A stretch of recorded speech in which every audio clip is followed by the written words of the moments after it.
बिस्मिल्लाहिर्रहमानिर्रहीम। Very dear listener, आज का जो हमारा टॉपिक है वो है एपेंडिसाइटिस पे।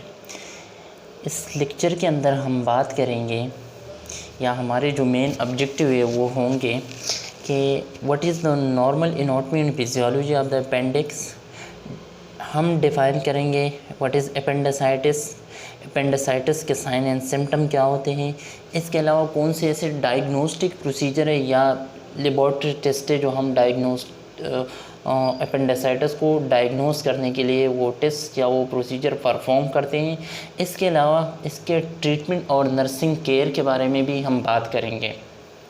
तो स्टार्ट करते हैं कि what is appendix. Appendix formally vermiform appendix के नाम से जाना जाता था एनाटॉमी के अंदर। ये एक होल ट्यूब है that is located at one end and it is attached at the other end to the caecum. A pouch like beginning of the large intestine into which the small intestine empties its content. It is not clear whether the appendix serves any useful purpose in human. आज तक ये clear नहीं है कि इसके कोई purpose या main role है ह्यूमन बॉडी के अंदर। लेकिन अगर हम इसके फंक्शन के ऊपर या फिजियोलॉजी की बात करें तो इसके अंदर एंडोक्राइन सेल्स होते हैं जो कि कुछ केमिकल रिलीज़ करते हैं। और वो केमिकल कौन से होते हैं? अमाइंस पे या पेप्टाइड हार्मोन पे मुश्तमिल होते हैं जो कि वो बायोलॉजिकली चेक इनबैलेंस चेक कर रहा होता है फिटस की ग्रोथ की। स्लाइड के अंदर जो इनमें नज़र आ रहे हैं दिस पार्ट्स जिसको हम कहते हैं अपेंडिक्स, जो कि लार्ज इंटेस्टाइन के साथ कनेक्टेड है।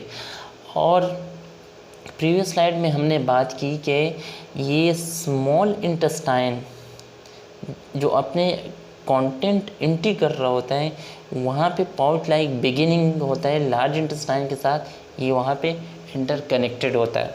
इस पिक्चर के अंदर आप देख सकते हो स्मॉल इंटेस्टाइन और लार्ज इंटेस्टाइन और एट द एंड में अपेंडिक्स। अब आते हैं what is appendicitis. Appendicitis mean inflammation of the appendix. अब हमें पता है कि blind pouch located near the ileocecal valve in the right lower quadrant of the abdomen is known as appendicitis. It may be due to obstruction from stool. Appendicitis क्यों होगा? Inflammation क्यों हो जाती है अपेंडिक्स के अंदर कि या तो स्टूल के वे में ऑब्स्ट्रक्शन आ गया। The mucosal ligand of the appendix continue to secrete fluid which will increase the pressure with in the lumen of appendix causing a restriction of blood supply to the appendix. This decrease in blood supply may result in the gangrene और perforation as the pressure continues to build up. या किसी भी reason की वजह से वहाँ पे blood की सप्लाई कम हो जाती है या स्टॉप हो जाती है, तो हमें पता है कि जिस टिश्यू को ब्लड की सप्लाई नहीं होती वहाँ पे क्या होगा? गैंग्रीन फॉर्मेशन होगी रिजल्टिंग इन परफोरेशन। यहाँ पे थोड़ा से भी प्रेशर बिल्ड अप होगा resulting in inflamed of appendix. तो हम कहेंगे कि इसकी वजह से भी अपेंडिसाइटिस हो सकते हैं। पेन की अगर हम बात करें तो ये एक टिपिकल पेन होता है इस अपेंडिसाइटिस के अंदर, जिसको हम जब भी डायग्नोस करते हैं तो हम उसको कहते हैं रीबॉर्न टेंडरनेस प्रेजेंट होता है अपेंडिसाइटिस के अंदर।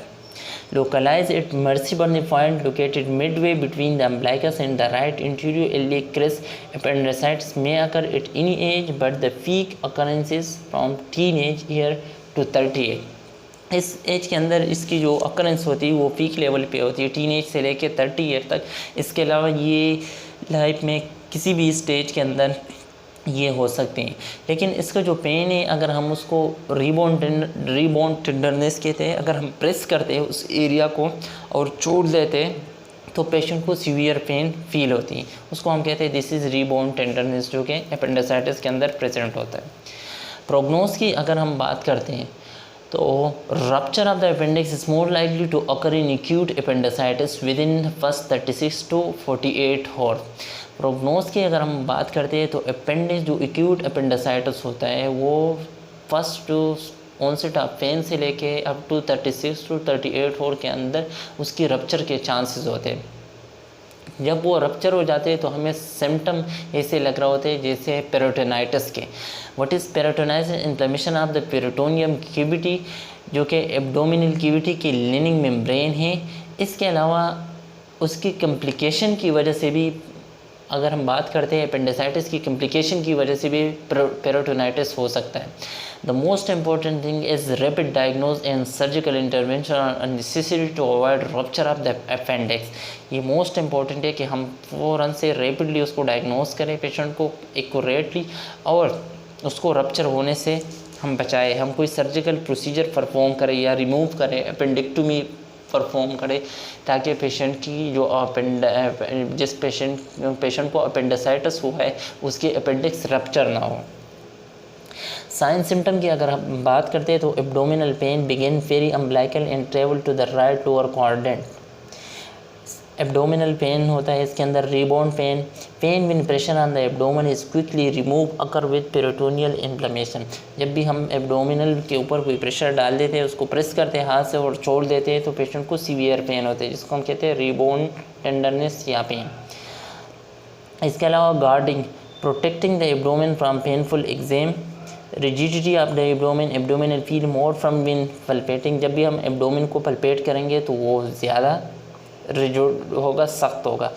फीवर, अगर इन्फ्लेमेशन की वजह से या वहाँ पे इन्फेक्शन है तो फीवर होगा। इसके अलावा पेशेंट को नोज़िया, वॉमिटिंग और उसकी जो भूख है वो ख़त्म हो जाती है, loss of appetite. Right lower quadrant pain that improve with flexing the right hips suggest perforation. Diagnostic test की अगर हम बात करते हैं तो वाइट ब्लड सेल इंक्रीज़ होंगे, क्योंकि वहाँ पे अगर इन्फेक्शन या इन्फ्लेमेशन है तो WBC इंक्रीज़ होंगे। CT scan show enlarge appendix. CT scan अगर हम करते हैं तो उसमें अपेंडिक्स इनलार्ज होगा। अल्ट्रासाउंड के अंदर भी अगर हम ये टेस्ट परफॉर्म करते हैं तो उसमें अपेंडिक्स हमें इनलार्ज नज़र आ रहा होगा। ट्रीटमेंट, इसकी most suitable treatment surgical removal of the appendix, जिसको हम अपेंडिक्टोमी कहते हैं, may be done by laparoscopy और ओपन लेप्रोटमी।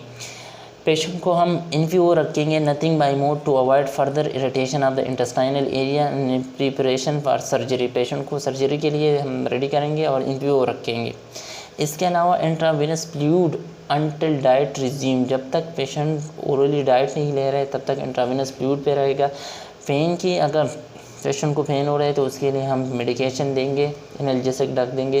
पोस्ट ऑपरेटिवली हम पेशेंट को अवेयर रखेंगे कि अगर उसके पेन के अंदर इंटेंसिटी या पेन मज़ीद तेज़ हो जाते हैं तो उसके पॉसिबल चांसेस है कि उसके अपेंडिक्स रप्चर हो सकते हैं।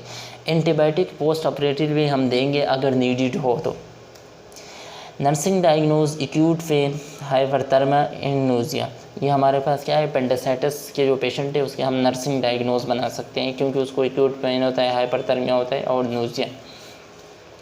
Nursing intervention, as a nurse our responsibility is to monitor vital signs for fever, increase heart rate, respiratory rate and decrease in blood pressure, assess pain level for changes, हम pen को assess करेंगे।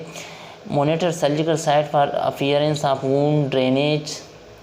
इसके अलावा जिस surgical site को हम assess करेंगे, उस ज़ख्म को असेस करेंगे कि वहाँ पे कोई फस फॉर्मेशन तो नहीं या कोई ड्रेनेज तो नहीं।